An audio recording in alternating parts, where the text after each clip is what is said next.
बहुत समय पहले की बात है।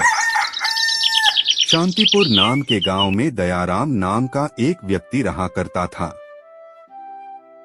दयाराम दान पुण्य करने में बहुत विश्वास रखता था। इसी कारण गांव का हर व्यक्ति उसकी तारीफ किया करता था।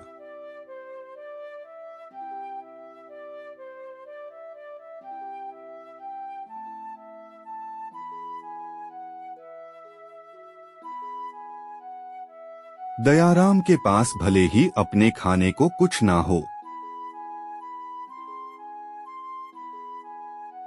लेकिन वह दूसरों की मदद करने में कभी पीछे नहीं हटता था। एक रोज सुबह सुबह दयाराम खाना बनाकर जैसे ही खाने बैठा, उसके दरवाजे पर एक बूढ़े साधु बाबा आ गए। बेटा कुछ खाने को दे दो, कल से भूखा हूँ। अरे बाबा अंदर आइए, मेरे साथ बैठकर खाना खाइए। दयाराम बोला। इतना खाना मेरे पेट के लिए काफी नहीं होगा। बाबा बोले। कोई बात नहीं, यह सारा खाना आप ही खा लीजिए। रात में मैंने खाना खाया था, मैं भूखा रह लूंगा। इतना कहकर दयाराम अपनी थाली बाबा की ओर बढ़ा देता है। बाबा जल्दी जल्दी सारा खाना खा लेते हैं और दयाराम को आशीर्वाद देते हुए कहते हैं, भगवान तुम्हें हमेशा खुश रखे बेटा, आजकल ऐसे दानवीर लोग कहाँ मिलते हैं। बाबा चले जाते हैं,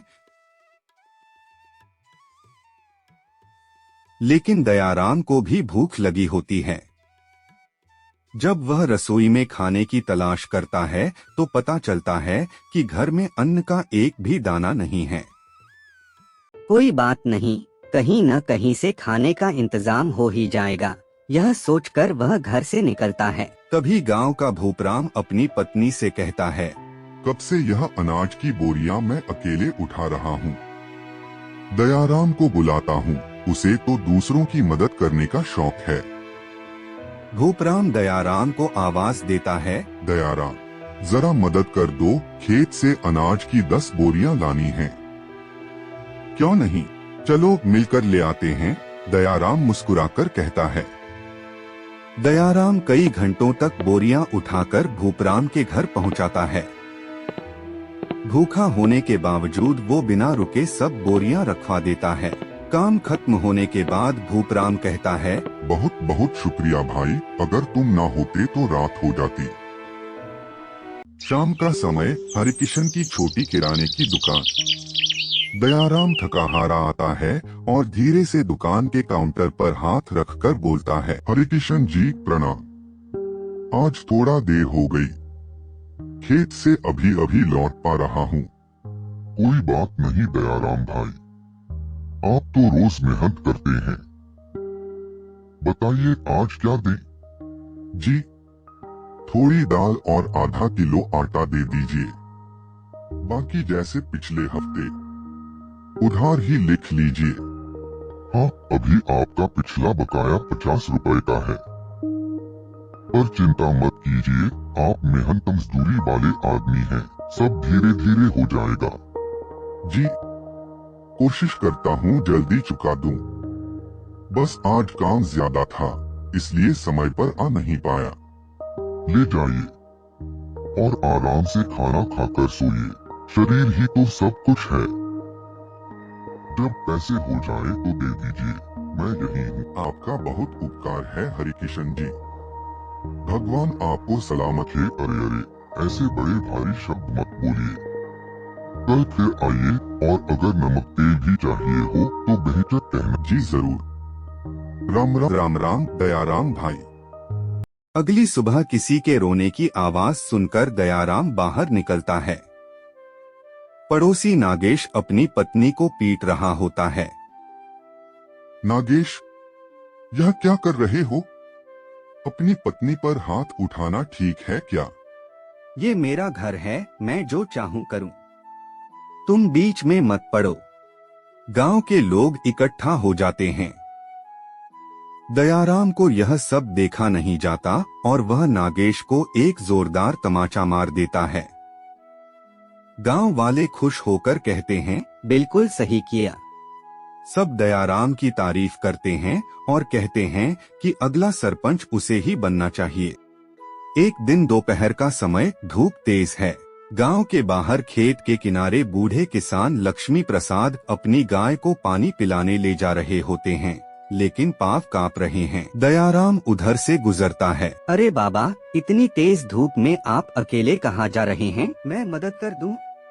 बेटा, गाय को तालाब तक ले जाना था। कमर में दर्द हो रहा है, लेकिन कोई और था नहीं। आप बैठिए, गाय को मैं लेकर चलता हूँ। दयाराम गाय की रस्सी पकड़कर उसे तालाब तक ले जाता है और पानी पिलाता है। किसान आशीर्वाद देता है। भगवान तुम्हारा भला करे बेटे। तुम्हारे जैसे लोग ही गांव का नाम रोशन करते हैं। थोड़े ही समय में गांव वाले दयाराम को सरपंच बना देते हैं। यह बात पुराने सरपंच बलबीर सिंह तक पहुंचती है और वह चाल चलते हुए राशन में मिलावट कर देता है ताकि गांव वाले दयाराम पर शक करें। अगले दिन गांव में हल्ला मच जाता है कि नए सरपंच ने मिलावटी राशन दिया है। गांव की चौपाल पर लोग इकट्ठा हैं। सभी गुस्से में चर्चा कर रहे हैं। ये क्या हो रहा है गांव में? नया सरपंच आया नहीं और शुरू से ही मिलावट शुरू हो गई। मैंने तो कहा था, इतने सीधे साधे आदमी को सरपंच बनाना ठीक नहीं। इसे कुछ समझ ही नहीं है।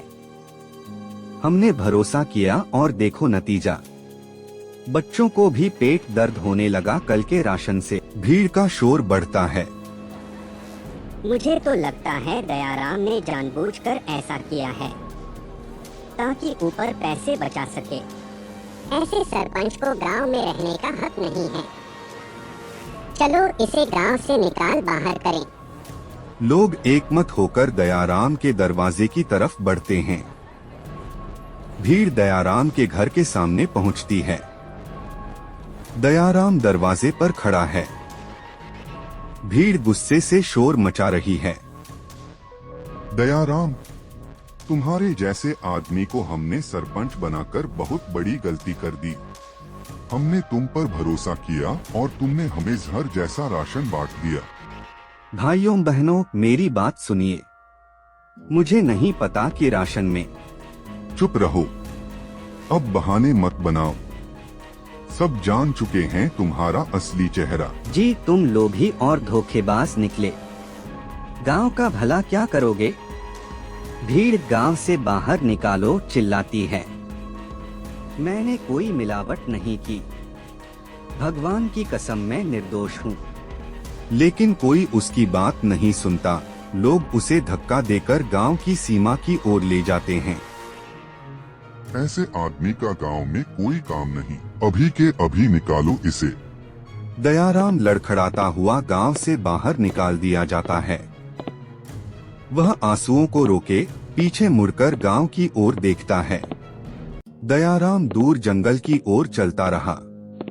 थकान और निराशा उसके कदमों को धीमा कर रही थी, लेकिन मन में एक ही सवाल बार बार उठ रहा था। आखिर मैंने किसी का क्या बिगाड़ा था?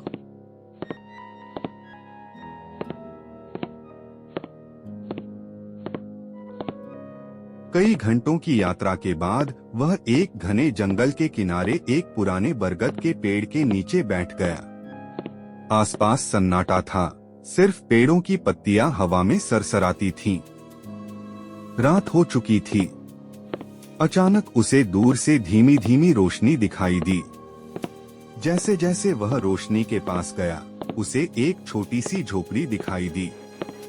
झोपड़ी के बाहर एक ज्योति जल रही थी और अंदर एक बुजुर्ग साधु ध्यान में बैठे थे। दयाराम डरते डरते बोला, बाबा, क्या मैं कुछ देर यहाँ बैठ सकता हूँ? साधु ने धीरे धीरे आंखें खोली और शांत स्वर में कहा, आओ बेटा, यह जगह केवल थके हुए शरीर के लिए नहीं, थके हुए दिल के लिए भी है। दयाराम ने पूरा हाल सुना दिया। गांव वालों की नादानी, सरपंच की चाल और अपने ऊपर लगे झूठे आरोप। साधु ने गहरी सांस ली और कहा, सच्चाई को दबाया जा सकता है, लेकिन मिटाया नहीं जा सकता। अगर तुम सच में न्याय चाहते हो तो भागो नहीं, बल्कि सच्चाई को साबित करने का मार्ग खोजो। याद रखो, अंधेरा जितना भी गहरा हो, एक छोटी सी लौ उसे चीर सकती है। इसके बाद साधु ने उसे 3 बातें बताईं। पहली, भरोसा मत टूटने देना, क्योंकि वही तुम्हारा सबसे बड़ा हथियार है। दूसरी, सही समय आने तक चुप रहना सीखो। तीसरी, दुश्मन की चाल को समझे बिना उसे हराया नहीं जा सकता। साधु ने दयाराम को एक पुरानी छोटी थैली दी और कहा, यह यह उस दिन खोलना जब तुम्हें लगे कि अब हारने ही वाला हूँ। दयाराम ने साधु को प्रणाम किया और कुछ दिन उसी झोपड़ी में रहकर खुद को संभाला। धीरे धीरे उसके मन में बदले का नहीं बल्कि सच को उजागर करने का जुनून पैदा होने लगा।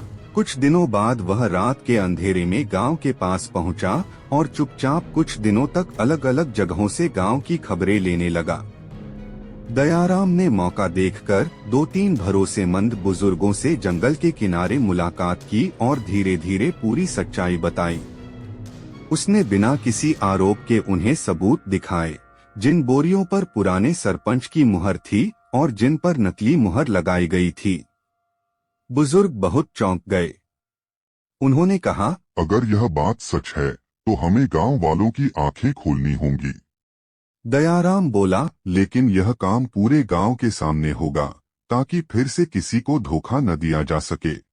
गांव के चौक में बड़ी बैठक थी। बलबीर सिंह सबके सामने भाषण दे रहा था।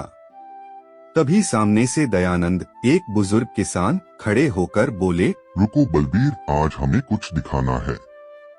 और भी कई लोग उठकर बीच में आ गए। अचानक चौक की भीड़ अलग हो गई और बीच में से दयाराम सामने आ खड़ा हुआ। बलबीर सिंह के चेहरे का रंग उड़ गया।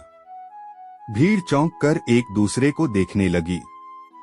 दयाराम ने जोर से कहा, मैं भूत नहीं हूँ, मैं वही दयाराम हूँ जिसे तुम सबने बिना सोचे समझे गांव से निकाल दिया था। इतना कहकर उसने बोरियों की नकली मुहरें, बलबीर के दस्तखत वाले कागज और सच्चाई के सारे प्रमाण सबके सामने रख दिए। गांव में सन्नाटा छा गया। बलबीर सिंह ने भागने की कोशिश की, पर गांव के युवकों ने उसे पकड़ लिया। लोगों की आंखों में शर्म थी। कलावती काकी रोते हुए बोली, बेटा दयाराम, हमने तुम्हारे साथ बहुत बड़ा अन्याय किया, हमें माफ कर दो। दयाराम बोला, माफी तभी मिलेगी जब आगे से कोई भी बिना देखे समझे किसी निर्दोष पर पत्थर नहीं फेंकेगा। गांव वालों ने बलबीर सिंह को पद से हटाकर उसे गांव से निकाला और दयाराम को दोबारा सरपंच बनाया। भीड़ तितर बितर हुई। दयाराम अकेला खड़ा आसमान की ओर देख रहा था। उसी समय उसे साधु बाबा की बात याद आई, सच्चाई को दबाया जा सकता है, मिटाया नहीं। दूर कहीं मंदिर का घंटा बजा और शांतिपुर गांव में एक नई सुबह की शुरुआत हुई।